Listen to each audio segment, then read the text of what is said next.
Real estate ಉದ್ಯಮಿ ಹೊಂಬೇಗೌಡ ಎಂಬುವರ ಮನೆಗೆ ಪೊಲೀಸ್ ಹೆಸರಲ್ಲಿ ಎಂಟ್ರಿ ಕೊಟ್ಟಿದ್ದ ಗ್ಯಾಂಗ್ ಒಂದು ಬರೋಬ್ಬರಿ 20 ಲಕ್ಷ ರೂಪಾಯಿ ನಗದು ಮತ್ತು ಅರ್ಧ ಕೆಜಿ ಚಿನ್ನಾಭರಣಗಳನ್ನು ದೋಚಿ ಪರಾರಿಯಾಗಿದ್ದ ಘಟನೆ ಬೆಂಗಳೂರಿನಲ್ಲಿ ನಡೆದಿತ್ತು. ಪ್ರಕರಣವನ್ನು ಪೊಲೀಸರು ಭೇದಿಸಿದ್ದು ನಾಗೇಂದ್ರ ಮತ್ತು ಬಚ್ಚನ್ ಎಂಬ ಇಬ್ಬರನ್ನ ಬಂಧಿಸಿದರು.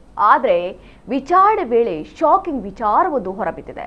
ಈ ಕೃತ್ಯದ ಮಾಸ್ಟರ್ ಮೈಂಡ್ ಬೇರೆ ಯಾರೂ ಅಲ್ಲ, ಹೊಂಬೇಗೌಡರ ಆಪ್ತ ಸ್ನೇಹಿತ ಬೆಟ್ಟೇಗೌಡ ಅನ್ನೋದು ಬಯಲಾಗಿದೆ. ಸೈಟ್ ಮಾರುವ ಸಂಬಂಧ ಸ್ಟ್ಯಾಂಪ್ ವೆಂಡರ್ ಆಗಿರುವ ಬೆಟ್ಟೇಗೌಡನ ಬಳಿಯೇ ಹೊಂಬೇಗೌಡರು ಪೇಪರ್ ಮಾಡಿಸಿದ್ದರು. ಸ್ನೇಹಿತನ ಬಳಿ ಸೈಟ್ ಮಾರದ ಹಣ ಇದೆ ಎಂದು ತಿಳಿದಿದ್ದ ಬೆಟ್ಟೇಗೌಡ ಜೈಲಿಂದ ಪೆರೋಲ್ ಮೇಲೆ ಬಿಡುಗಡೆಯಾಗಿದ್ದ ನಾಗೇಂದ್ರನಿಗೆ ದರೋಡೆ ಮಾಡಲು ಐಡಿಯಾ ಕೊಟ್ಟಿದ್ದ. ಶೂಟಿಂಗ್ಗೆ ಎಂದು ಹೇಳಿ ಸಬ್ ಇನ್ಸ್ಪೆಕ್ಟರ್ ಡ್ರೆಸ್ ಬಾಡಿಗೆಗೆ ತರಿಸಿಕೊಂಡು ಅದೇ ಡ್ರೆಸ್ ಹಾಕಿಕೊಂಡು ಮನೆಗೆ ನುಗ್ಗಿ ಆರೋಪಿಗಳು ದರೋಡೆ ನಡೆಸಿದರು. ಹೊಂಬೇಗೌಡ ಅವರು ಪತ್ನಿ ಹಾಗೂ ಮೊಮ್ಮಕ್ಕಳೊಂದಿಗೆ ಮನೆಯಲ್ಲಿ ಇದ್ದ ವೇಳೆ ಪೊಲೀಸರಂತೆ ವೇಷ ಧರಿಸಿ ಮನೆಗೆ ಎಂಟ್ರಿ ಕೊಟ್ಟಿದ್ದ ಆರೋಪಿಗಳು ತಾವು ಯಲಹಂಕ ಠಾಣೆಯಿಂದ ಬಂದಿದ್ದೇವೆ ಎಂದು ತಿಳಿಸಿದರು.